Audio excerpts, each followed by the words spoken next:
Have you ever closed a credit card or bank account and wondered how to remove that from your QuickBooks Online so that it doesn't clutter up your bank feed? Check out this video from OTA team member Lisa, who's going to explain how to do that in less than 2 minutes. We're going to go over to the top right-hand gear, click on it, and we're going to go to Chart of Accounts. All right, for this example, I'm just going to select the checking account as the account I would like to make inactive. I'm going to come over to the drop-down, and I'm going to select Make Inactive. Yes, make inactive. Okay, so now it no longer shows up on my screen because I currently have my settings set to only show active accounts. But if down the road you decide you would like to start using that account again, then you would go to the little gear icon underneath the big one, which is Settings.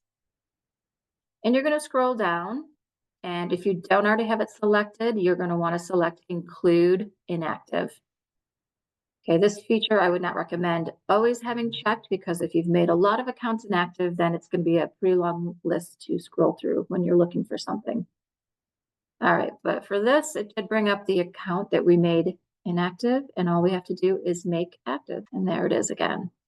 And the good news is that if you left the bank account in the bank feed and you did not delete it, then all the activity for up to 60 days will start flowing through the bank feed again.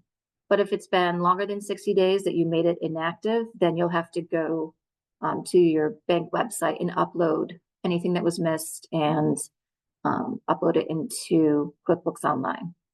But if you did happen to delete the bank account from the bank feed, simply reactivating the account here in the chart of accounts will not put the account back in the bank feed or restore any missed activity. You're going to have to go through and add the card again and follow the steps through your bank.